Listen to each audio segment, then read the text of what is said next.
There's no better feeling than a personal win, and the State Farm Personal Price Plan can help you do just that. Talk to a State Farm agent today to learn how you can bundle and save with the Personal Price Plan. Like a good neighbor, State Farm is there. Prices are based on rating plans that vary by state. Coverage options are selected by the customer. Availability, amount of discounts and savings, and eligibility vary by state.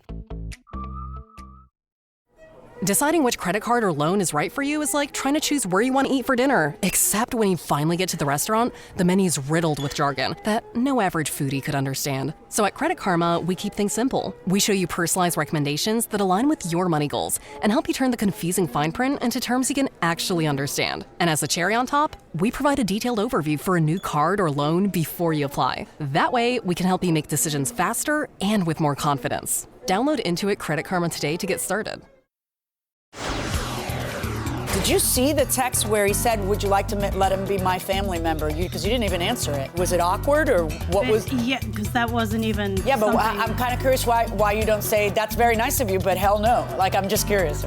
Honestly, I was afraid that my dog would disappear. This is the plaintiff, Josh Jorman. He says he watched the defendant's dog and even took him on walks, and now that cheap woman's trying to stiff him on his pay. That's right. Just because he's kind of young doesn't mean an adult can take advantage of him. So he's taking her to court, seeking the $415 he's definitely owed. This is the defendant, Lori Breslin. She says she paid the plaintiff everything she owed him, and the kooky kid shows up at her house with other family members, banging on her windows because he thinks he still owed money. The plaintiff even tried to keep her dog Leo and not return him, which is dog napping. She's accused of ripping off a kid. All parties, please raise your right hand. What you are about to witness is real. The participants are not actors. They are actual litigants with a case pending in civil court. Both parties have agreed to drop their claims and have their cases settled here before Judge Marilyn Milian in our forum, the People's Court. People's Court is now in session. The Honorable Judge Marilyn Milian is presiding. Litigants have been sworn, Your Honor. Thank you, Douglas. You're welcome, Your Honor. Okay, Josh German? Yep. And who is Lori Breslin? I am. You are. Okay. So, Josh, you are suing Ms. Breslin, Mr. German, you are suing Ms. Breslin for $415 that you say is owed to you and that she has not repaid. Tell me what's going on. So I had boarded her dog, and she had only paid me partially. Okay. Well, how did you two meet? On Facebook. She was looking for someone to dog sit? Yes. Okay. And then you reached out to her? She reached out to my mom. Why your mom? Because your mom was the one who had posted it on Facebook? Yes. Okay. So she reaches out to you. And then what happens, Josh? Do you connect with her and meet the dog and everything else? Yeah, everything was fine. I would walk her dog. I would feed him, feed the cat, clean the cat litter. Okay. And she was where while you were doing that? She was in the house in the living room. Okay. So this goes on and you get paid and everything's fine until when? When do the problems begin?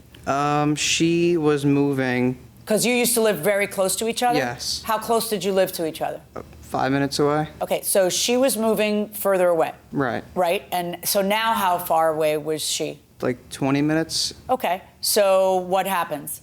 So she moves, and as she's moving, she has surgery that she needed to get done the next day. So she had asked me to go to her house every day, but I kind of said it was too far. Right, because you'd be driving every day. So you tell her, I'll take care of the dog, but it's got to be at my house, and she's fine with that. While she's in the hospital, I would board her dog. Right. Sad. So you have the dog at your house, which is her house, right? Like, correct. You have the dog at your house, and who else lives in that house? Your mom and who else? My mom, my sister, my dad. Okay, so any other pets?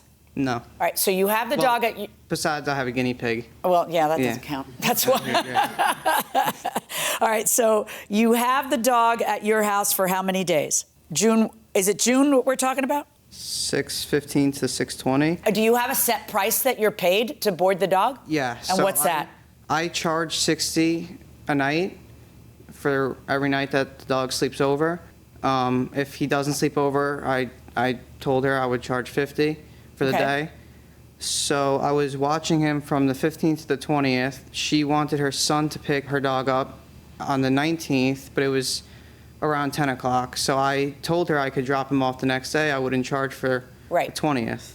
Right. And then on the 23rd, I went to her house and I was helping her unpack and, just kind of helping her with stuff. I was there for 6 hours. And after that, Are you supposed to be paid by the hour when you're helping her just do work around the place? Yeah, 15 an hour. 15, 1-5? Yep. Okay, go on. And so after I was there helping her on that day, she had asked me to take her dog back to my house again. Because? Because she couldn't handle, I guess, she couldn't handle her dog there. I mean, because she had just gotten out of surgery? Right. A few days earlier or whatever it was, and she wasn't feeling well, or what? And because, for the dog to get out and be walked, she just couldn't do that. Okay, go on.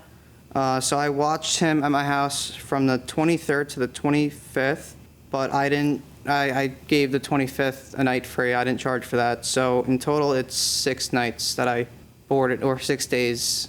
Right, now she's always paid you before. What happened with this one? What unpleasantness happened that she didn't pay you with this? Well, it was always kind of delayed, but she would pay me.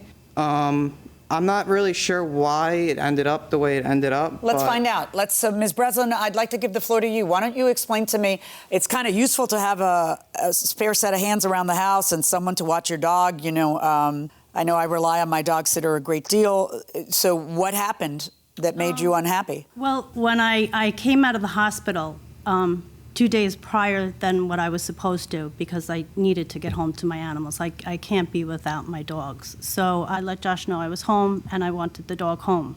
That didn't happen. Why not? Well, his response was that Leo was sleeping. What time did she call you to say, bring the dogs over? It was around 10 o'clock at night. Okay, so he tells you, it's 10 o'clock at night, I'm not going to drive Well, it was there. 9, and it was my son, because he goes to school on Friday and works. So I said, my son is coming to pick the dog up. And Josh said, no, Leo is sleeping. I will bring him to you. Okay. Okay. And then did he bring him to you? No, he did not. And then what happens? Then it proceeded on, and I said, Josh, I kept calling. He was supposed to FaceTime me. I said, you never FaceTime me. Then I finally contacted his mom. Do you folks have text? Yes. Okay. Did you submit them into evidence? Yes. Is this the dog? What's the dog's name? Leo. What kind of dog? He's a Labradoodle. Yes, I have a that's Labradoodle, Leo. and these are like the first straight-haired Labradoodles I've seen besides my own, because they're always so curly. Oh, he is. Mine's a straight-haired Labradoodle. I shave him down because he swims, so I don't like the hair to weigh him down. No, I could let my dog's hair grow, and it will only be slightly wavy. It will not be curly. All right, Friday, June 17th. Hi, Lori, hope all is well. Leo is doing great, no issues. I'm about to take him for a walk. I was just curious if it would be all right to add some green beans to the food. At 8:20 a.m. on Saturday, you respond, hi, Josh, sorry I did get back to you. I think you meant I didn't get back to you sooner. Surgery was much more complicated than anticipated. I'm not doing very well. It's very hard for me to text. I will call you later. He texts you back at 1:31 on Saturday, June 18th. I'm sorry to hear that. Leo has been amazing here. No issues. Gets along with everybody. Has been eating. Going to the bathroom normally. Not sure what plans you had, but I spoke to my family. We've all fallen in love with him. If you feel Leo is too much to handle, we'd be more than happy to have him as a family member here. Our yard is fenced in. We have an in-ground pool. I would also be able to walk him at least 3 or 4 times a day. We all have Leo's best interests at heart and are thinking about what's best for him. Later on that day, you respond, how is Handsome doing? Can you send me more pics, please? I miss him so much. Did you see the text where he said, would you like to let him be my family member? Because you didn't even answer it. Was it awkward or what was? Yeah, because that wasn't even Yeah, but something... I'm kind of curious why you don't say, that's very nice of you, but hell no. Like, I'm just curious. Honestly, I was afraid that my dog would disappear. Okay. So, hi, sorry I didn't get back to you sooner and sorry you're having a difficult time. Leo's doing exceptionally great. Did you get my last text? We all have Leo's best interest at heart and only want what's best for him. We can give him the love, attention, and care he needs and deserves. And then he sends you a picture of Leo. Hi, Josh. I've been trying to call you. I was hoping to have Leo home already. Can you please bring him now? Please respond. I need my dog. Now you're starting to panic. Please respond. When are you bringing Leo? I'm about to get in an Uber and get him. I should have just done this last night, but you made me feel so bad. My mom gets home around 5:30. We should be there around 6. Just try to relax. Do not worry. Everything will be okay. If you could also please have my money ready for the hours I stayed at your house and helping you and taking Leo for walks, which is $170. That would be really appreciated. We'll talk later about the money for taking care of him for the time being, for the boarding. I understand you love Leo. He's amazing. I guess you didn't realize your family would too, but realize I love him. I feel awful taking him away, but if it turns I get worse and can't care for him, you would be the family I would feel confident to give him to. I completely understand that. Just thinking of what's best for Leo. You'd be able to see him anytime you want. Yeah, that's kind of making her nervous. That would make me nervous. Oh, the dog ran away. That'd be the next thing that I have these cases all the time, right? You guys must have fallen in love with the dog because you are texting her a lot about thinking of what's best for him. Well, you're pointing to your son. It's all him. He does this with all dog walkers. Yeah, but this is a big misunderstanding, but let me also say she's not crazy because it's over and over that your son is saying, think of the dog, think of the dog. And these cases happen all the time where, the dog ran away. And then they never see their dog again. So you have to, but you did get offended because I read the text where you say, you owe my son an apology. And I get it. Because she would constantly message me and call me, telling me how Leo was crying and waiting for Josh.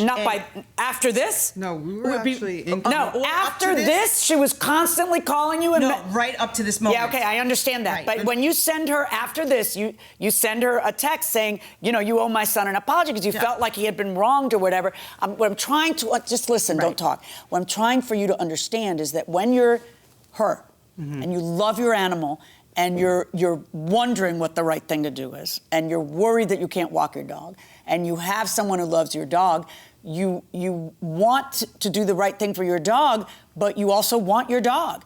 And you when you hear over and over the same thing, you start to worry that something like this could happen. It's not that insane on her part because I do these cases every day. So I'm telling you, this happens every day. So she's not, I know you feel aggrieved that she would think that for a second you would do it without her permission. And I know every time you've said it, you have said, we would never do this without your permission.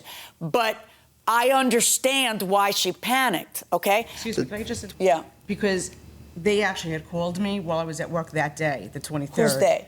Both Lori and my son, they were on the phone together. Lori was crying in the background because she was telling me how Leo was destroying the house, how he wasn't eating, she couldn't take care of him, she may need more surgery, she may have to go into rehab. Is this accurate, Lori? No, that's not accurate. Well, why did you let the dog go back there if you're worried they're going to try to keep the dog? It sounds like you really needed him to take care of the dog. This episode is brought to you by Amazon. The holidays are here, and you know what that means? It's time to get your friends and family the gifts they deserve. Take the stress out of shopping with Amazon's great deals and low prices on a huge range of items from toys to tech and much more. Whoever you're gifting for, Amazon has great prices on everything you need this holiday season. Shop early holiday deals now. Imagine what's possible when learning doesn't get in the way of life. At Capella University, our game-changing FlexPath learning format lets you set your own deadline so you can learn at a time and pace that works for you. It's an education you can tailor to your schedule. That means you don't have to put your life on hold to pursue your professional goals. Instead, enjoy learning your way and earn your degree without missing a beat. A different future is closer than you think with Capella University. Learn more at capella.edu.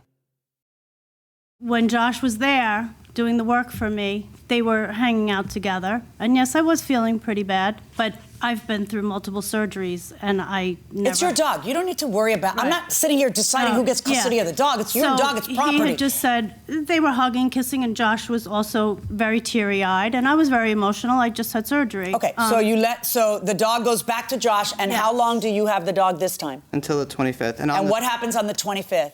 Well, I'm sorry, so you got the dog the 23rd until the 25th? I had even signed the paper that this dog still belongs to her. I signed it with my name on it. Wait, she wanted you to sign that? Okay, yes. Smart. And I signed it, no problem. Right. On the 25th, she just showed up to my house without calling or texting me, and she just wanted to take her dog back, and she didn't have any money for me. Was she mad at you? She didn't seem... I mean, she's not... not really. She seemed a little stressed. Okay. What happened? Ms. Breslin, to When make Josh you... had taken the dog back for that second time, it was not for boarding. He was taking the dog just because he enjoyed Leo so much. I'm sorry, and how the long was he going to family. take the dog for? Oh, you mean you're not supposed to pay? Is that what you meant? Yes. Okay. This was just because he fell in love with the dog, and it was going to Yeah, help. but he's the person you board the dog with who you've always Right, but paid. we So if the didn't have- situation's right. going to be different, have him sign something that says, I'm doing this for free. But go ahead anyway. Okay, so Josh was supposed to FaceTime me Friday when he took Leo home, and he never did. He never answered me, and And then I what was happened? calling. That's when I finally called the mom, and I said, Josh has his phone turned off. I haven't heard from him. What is going on? Where's my dog? So then she got in touch with Josh, I guess, and that's when he Okay, but finally- then you go pick up the dog when? Saturday, Why? because Josh wasn't answering me. And I Okay, said- do you and get he the dog did- that day? Well, I have no way to drive or anything, so Betty came to see me on Saturday. Okay. And Betty said, where's Betty, Leo? what I said, happened? Your time to shine, Betty. Get right behind that microphone. There we go. Perfect. So I just went up to the house and knocked on the door, and Josh and his mother invited me in. And I'm sure they were a little puzzled why I was there, but I said I'm here to pick up Leo. And Josh's mother said that she felt that Leo needed to stay there because Lori was not capable of taking care of the dog. And I just said, it's Lori's dog, and she needs him to be home. And then what did Josh's mom say? Well, she just continued that Lori was not capable of taking care of the dog and that her son Josh had really fallen in love with the dog. And she said I could get other dogs, but this is a really special dog, and my son has really taken to him. And they sleep together at night, and I've never seen my son become so attached to a dog. Okay, and then what did you say? Well, it's Lori's dog. And then what did she say? And, well, then I kind of, Josh, I walked out with the dog. Oh, okay. And then at some point, someone signed something. Tell me about that, Ms. Breslin. When, Oh, yes. when Mrs. German asked you to I was sign afraid it. that they weren't going to give me the dog, so I did, against my wishes, I signed the amount of $390. Okay, how can you tell me that you did it under duress because you were afraid that they wouldn't give you the dog when Betty Yes. just told me the dog was already in the car? Betty did not want it to escalate. Well, that's We a were different thing. afraid, The dog yes. is in the car, so you didn't sign it because you were afraid that they wouldn't give you the dog. The dog's in your car. So why did you Well, sign Betty it? had to go back twice to the house. Was the They dog in didn't your give- car when you signed it? Yes, he was. I know. So if the dog was in your car, then you didn't sign it because you were afraid they wouldn't give you the dog, okay? So it's not duress, and you signed something that said that at this point you owe $300. How much did it say? $390. That's what it said. Now how, if she signs a promissory note, because it doesn't say, I'm going to give you a bargain and we're just going to call it $390. What it says is I, Lori Breslin, owe Josh German for taking care of Leo and boarding $390. That's a promissory note, all right? She ends up, and it says Betty witnessed. We even have Betty on the sheet, okay? If that's what she owes you, why are you suing? Why are you claiming now she owes you $605? There was all the other nights that I had done for free. Well, but if you did them for Right. free, then they stay for free. I You don't told get to her- charge for them. I didn't- See, this doesn't say, Right, listen, right. you owe me $600, but if you pay me by Friday, I'm going to lower it to $390. What it says is what you owe is $390. So why should I hear you when you now say, never mind. I was giving her free stuff, but now I don't want to give her free stuff because she's I had nasty. told her in text and on the phone, which I have evidence of that, but I had told her that if this goes to small claims and all this. Oh, I know you said that later. Right. I know you said that later. 'Cause she was But ignoring you don't me. get, just because you say that, I'm going to sue you for much more, doesn't mean I have to award you much more. I can award you only what I find to be the evidence that is owed. Now, you ended up paying $190. If you signed a document that said you were going to pay $390, why didn't you pay $390? Because I did not believe I owed him that. Yeah, I but you asked for an signed a amendment. promissory note. Betty, what do you think you're going to say now that's going to change my mind? Lori signed the note because she did not want to sign the note, but I felt that the situation was getting out of hand, so I said, Lori, just sign the note. Great. That was Then as Lori a should look at you and say, I'm not signing the note. You know what duress means? Legal duress means you have no choice because they've kidnapped your kid or they won't give you the dog. Won't give you the dog. Are you interrupting me? Do you hear me talking? I'm sorry. Legal duress means the only way they would give me the dog is if I would sign it. That might be duress. That might be duress. It might not. But that's a little closer. You know what's not duress? Betty saying, oh, this is escalating. Why don't you just sign it? Lori, just sign. And then you signing it. No, that's regret on your part. It is not a legal defense. I don't rip this up. It's just that you wish you hadn't signed it now. You don't get, I'm not going to look at this and say this was some deal and some settlement and you owe more. Your exact words are, I, Lori Breslin, owe Josh German for taking care of Leo and boarding $390. Mm-hmm. They're not something else. And the fact that you choose to sue for more and charge for things that you were doing for free, you don't get to do that. The legal obligation is this. She paid $190. She needs to pay you another $200. My verdict in this case is for the plaintiff in the amount of the additional $200. So the judge awards the plaintiff another $200, which will bring it up to what he is owed. Let's see what the defendant has to say about it. Ms. Breslin, are you surprised the judge made the decision she did? Yes, I am. Why? Because this note was signed under duress, and when I signed it, his mother was screaming and yelling. The father was yelling, and I was very stressed. I just had major surgery, and we just wanted to get out of the driveway in one piece. Let me ask you this. Where's Leo at this point? Leo is home with me. And is he okay? Can you Leo handle is it? okay. Are you dealing with him? Leo is perfectly fine, as always. And so I gather now Josh is not caring for him at all. Would No, that be not right? at all. He had ruined that for himself. All right. Well, thank you very much. Now let's talk to Josh, who obviously cared a lot for this dog. From what we've heard, he fell in love with him. Let's see if that's the case. Josh, how about that? Did you, as they put it, fall in love with the dog? Yeah, he was a good dog. But the point of it is we had an agreement, and she only tried paying me for 2 of the nights when it was much more than that. So Yeah, it sounds like it was a lot more than just that. But anyway, you're getting $200. Are you satisfied now? I am. You think it's okay? All right. Well, thank you very much. Okay, congratulations, you've prevailed. All right, that'll bring this dispute to a close. Harvey, what's your opinion? Doug, this ain't duress. I can just tell you that. Duress is almost holding a gun to somebody's head. If you feel like you are in duress and you have to sign a note just to settle a case, that's not duress. That's simply called a settlement. Can I put a letter in my neighbor's mailbox that hasn't gone through the U.S. Post Office, and if no, why?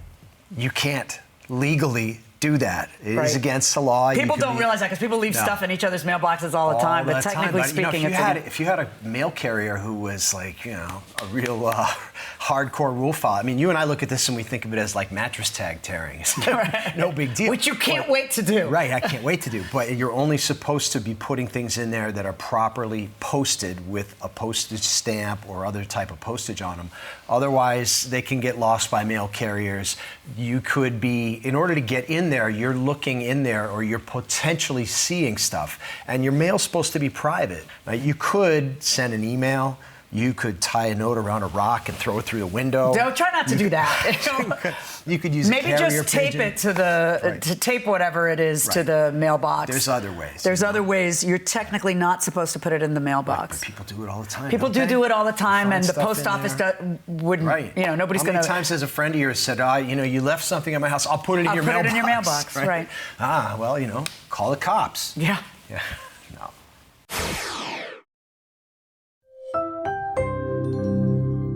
With Ring cameras and doorbells, it's easy to keep every fright in sight. See who's there. Keep your scaredy cats company. Oh, it's okay, sweetie. I'll be home soon. And protect your crypt from the real monsters. Oh, come on. The sign says take one. Find dead simple ways to stay connected right now at ring.com. This is the plaintiff, Arajit Ghosh. He says he rented the defendant's out-of-state townhouse, sight unseen. And the guy made it look nicer than it really was with the online pictures he posted. He moved out a few months later. The guy refuses to return the money he owes, and he's here in this court suing for the $1,365 he's owed. This is the defendant, Robert. He says the plaintiff signed a 1-year lease, bounced the first rent check, and then he doctored up a letter from his bank. Bottom line, this guy damaged his unit. He's the one who's out of money, and this guy's going to be sorry he filed this suit. He's accused of false advertising. The defendant has filed a countersuit for $385 for additional repairs. All parties, please use your right hands. Welcome back to the People's Court. Next case on the docket, the plaintiff says he rented a townhouse from the defendant, and the defendant made it look a lot better than it actually was, so he wants a refund. Now, the defendant says that he bounced his rent check and damaged his unit to boot, so he owes the guy Zippo. It's the case of Townhouse Photoshop. Thank you, Douglas. You're welcome. Mr. Ghosh, you and your wife, I guess you have power of attorney for the both of you, are suing Mr. Robert for $1,365 in security deposit that has not been returned to you. He is counterclaiming, saying you did damages to that amount and then some, another $385. Let's start with you, Mr. Ghosh. Tell me what happened. I rented the apartment when I moved from New York to here over the online. On online, it's the picture shows all nice. What month was that? August 2020. Okay. That's when I moved in. Yes, that's when everyone from New York moved to Florida. Yes. Okay, go on. And once I moved in, I found out the carpets were dirty, the blinds were broken, the bathroom faucets were broken, and the carpet was really dirty. So I contacted the person who called me. Well, I think his name was Randy, saying why he never cleaned the apartment. And he said that I rented it as it is, and that was the clause on my contract. Okay. So, and down the lane, I gave him all the checks in advance because I never wanted to pay for a late fee or anything. And come in April 2021. Wait, you did what? You wrote out every check? Yes. And gave him a stack of checks? Yes, ma'am. Really? I mailed him. Yes, ma'am. Okay. With the first date of every month. Right. Okay. But come in April, he sent me that, he called me saying that my check got bounced. And I called my bank to find out that it wasn't that less of money or anything from my account or my part. It was their bank made a mistake putting the account number. You mean like somebody actually input something rather than it being scanned off of your check? I think so. Okay. And I sent a letter to Randy, and he said that that's not enough. And he was accusing me of lying and accusing me of not having enough money to cover the rent. Okay. And then next month comes along, the check went clear, and then again in June, same thing happened. My check has bounced, and I contacted the bank, and they told me the same reason, that their bank put the wrong account number. That's why the check didn't get cleared. Okay. And they provided me same letter again, and I emailed him the same letter again. How did those months get paid, though? How did they get paid? What did they do? Put it through a second time? No, I sent them over the Zelle. Zelle? Yes. Did anybody ever say to you, you have to pay our bank fees? He told me I have to pay bank fees, I have to pay late fees. Randy tells you this. Who's Randy to you, Mr. Robert? Property manager. Got it. Are you guys related or no? Yes. How are you related? He's my son. Okay. Go ahead, Mr. Ghosh. In August, I told him that I'm going to move out. So I cleaned out the apartment. I took picture. I sent him everything in When did you move out? September 10th. And then they re-rented it? I paid until October. Oh, you did? Even though I left the apartment. So you actually paid October rent? Yes, ma'am. Okay. All right. So go on. And then come in November, I called him and asked about the security deposit. He said it will take 30 days. And after 30 days, he sent me a letter saying that he's taking all my security deposit for cleaning, painting, late unpaid rent, bounce check fees, and everything. And on top of that, he was charging me $385. So you owed him money? Yes. Okay. Let me hear from you, Mr. Robert. Okay. The first thing is that he was late on the very first payment. He said that he's late because that he didn't have my belongings were in transit. So he bounced the very first payment. He didn't bounce it. He was late. Late. I'm sorry. Right. So you charged him how much as a late fee? 185. Right. So you got your pound of flesh on that. So then what's the next thing that happens? Well, so that established the track record right away. So he was late. And then at that point, he sent the checks, advance checks. Then I think like you said, April, it bounced. And we called him, said it bounced, and you have to make it good, and now you're late. So let's take a look at it and see the evidence that it bounced. You in handwriting, you wrote bounced April check or somebody, and then when I look at it, I don't see the words insufficient funds, which is what a bounced check is. I see the words unlocate account, return reason, unable to locate account. That's what I see. So that sounds like what he was saying happened, which is through some strange mystery, somebody input a wrong digit or something because his account is there. We know it's there.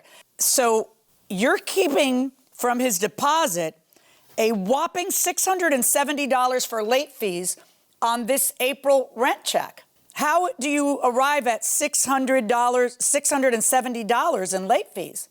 So it happened twice, Your Honor. It happened again in June. So the May went through. So no, let's just talk about the two that didn't, because the other one says the exact same thing. What it says is unable to locate account. It doesn't say insufficient funds, which is what a bounce check is. So he says, and he provides evidence from Schwab saying your bank screwed it up. Somehow, whoever's inputting something did something wrong because this account exists. And he had a balance in it. So you tell me how you're going to keep $770 of his security deposit, $100 for bounce check fees, and $670 for late fees for two checks that apparently were the problem of your bank. Well, I don't believe they were the problem of my bank. And I called my bank, and they said the check did not clear. Yeah, no, the check did not clear is obvious. The check did not clear could be one of two reasons. It could be because he has insufficient funds, in which case you're right. And then you get late fees and bounce check fees and your bank fees and all that. Or something went wrong through the banks. I see the evidence from his bank that says that your bank put in a wrong, manually inputted it and put 00 instead of 09. Now you show me the evidence from your bank saying that didn't happen. Do you have that? I don't. You have no evidence it was insufficient funds. In fact, the evidence you give me says unable to locate account. But you and I both know the account exists, right? Because all the other checks cleared, right? So tell me how it is that you feel justified in holding $670 for late fees. How do you arrive at that math? I want to know. So I've entered into evidence the lease document is for a late payment is $185, and then it's $10 a day. He was called on the very first day it bounced and said, make it good. You keep using the word bounce. I ask you again, do you have any evidence it bounced? Well, I didn't get the funds, ma'am. I don't know the inner workings That's called of the fail bank. to clear. And the failure to clear is not a bounce check. Do you understand what a bounce check is? It means that he doesn't have the funds, which is 100% his fault, if that's true. But if a check fails to clear because of reasons completely unrelated to his soul or his intent or his goodwill, how is it that you're going to keep $770 of his security deposit for just that? Well, in the conversation we had, I told him that the rent did not clear. No, it's worse than that. Let's look at what your son tells him. Randy, your son, says, can you have your bank call our bank and have them undo all the fees? If we do not have the funds by Monday, we will start the eviction. I'm sorry. Based on what? Based on the fact that we didn't receive the funds. And I'm sorry. The only evidence of why you didn't was that your bank screwed up. So on what grounds did you think you were going to get this man evicted, or do you threaten to get him evicted? He paid his rent. He gave it to you, and there's a snafu between the banks. What landlord tells him, you make your bank call my bank and reverse my $20 fee or else I'm evicting you? I mean, that's just nonsense. My bank cannot call your bank without you on the line. Oh, he's actually doing it. He's actually going to. Do you want me to call the bank? They want you on the line too. Randy, you can call them and have them undo all the fees. If we do not have the funds by Monday, we will start the eviction. Are you kidding me? I will send you the rent and the letter from the bank. I will cancel the check, which means you paid to cancel the check, right? You paid a fee, Mr. Ghosh, to cancel the check. Yes. Okay. I am not paying bounce check fee because it was your bank's fault. I informed you and I requested you call your bank. All right. Money for cleaning. Why are you keeping $285 for cleaning? Because he left the unit dirty. We had to send the cleaner in to clean it up. Okay. Did you provide the unit clean to him? Yes. So do you have pictures of the unit as you provided it to him? No, I didn't provide that. Okay. So you, however, Mr. Ghosh, do have pictures of when you moved in, correct? Yes, ma'am. Because Mr. Ghosh was a little upset. Why is there this picture of the blinds? What should I see in this picture? It wasn't closing or opening. It won't close or open. Yeah. This is the rug? There was nails sticking out from the rug. Oy.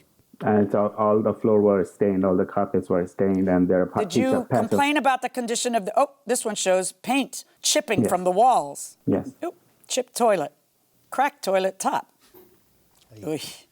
It was so dirty that we didn't let our daughter play on the carpet. So the first thing you do when you move in is you sent him your list of complaints, and he said what to you? What did Randy say to you when you sent him, this is broken, this is filthy, this is... What did Randy say to you? You rented it as it is. Oh, look at that, as is. To recap, you have kept $285 for cleaning, but you have no evidence that you turned it over to him clean. In fact, he has evidence that you turned him over to him filthy. You have kept $695 for wall damages and painting, but you would have to prove that your prior tenant, who apparently was a pig, okay, because I've seen these rugs, didn't damage those walls himself. The way a landlord proves that is by showing the pictures of how they turned it over to the plaintiff, but you've already admitted you don't have those pictures.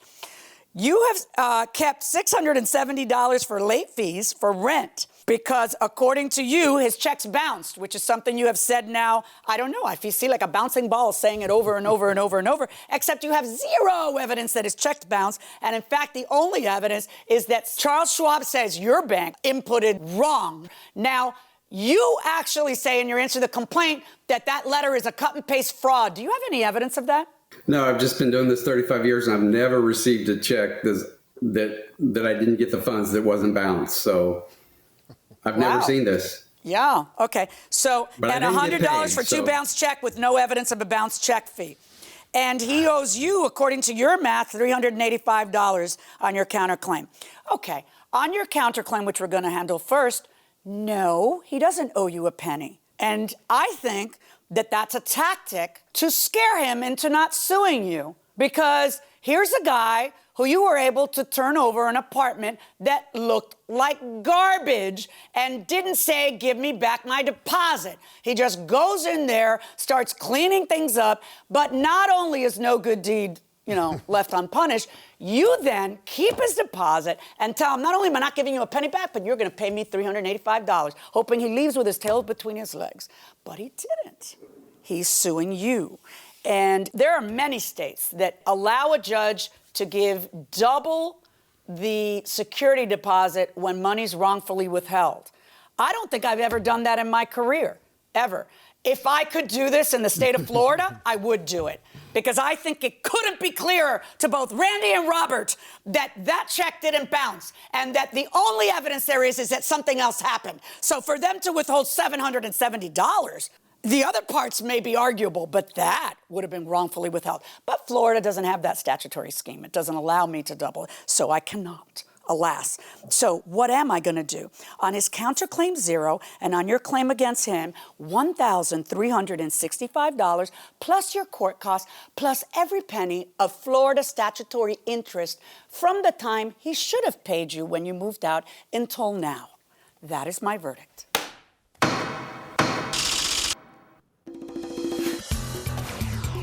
Robert, I got to tell you, this was not a good day for you in court. Let's just put it that way. What are you thinking?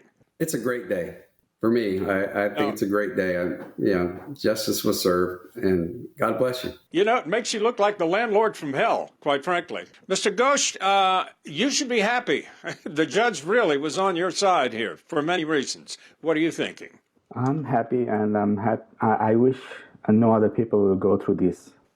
Well, he sure did try to take advantage of you, no question about that, and he got shot down by the judge. Okay. Good luck to you, sir. Congratulations. Thank you. You get what you were seeking. Well, that's an amazing case, Harvey. What do you think about that landlord? Well, Doug, the reason the plaintiff in this case won is simply these photos. Photos are everything. Video is everything. You look at the photos and you look at the townhouse and you can make a decision. My advice is live stream the actual look at the unit before you rent it. Because if it's live streamed, it's much harder to make it look like it isn't. In what ways has this pandemic changed your life? We probably all know somebody who's been severely affected by it in terms of actual health problems or has lost somebody. Yeah. But me personally, how it's changed my life is I'm a very social being. Yeah. I find this very difficult. Yes. And I'm really sick of it. Right. I'm Whereas sick of it. I've been social distancing for about 50 years. Right.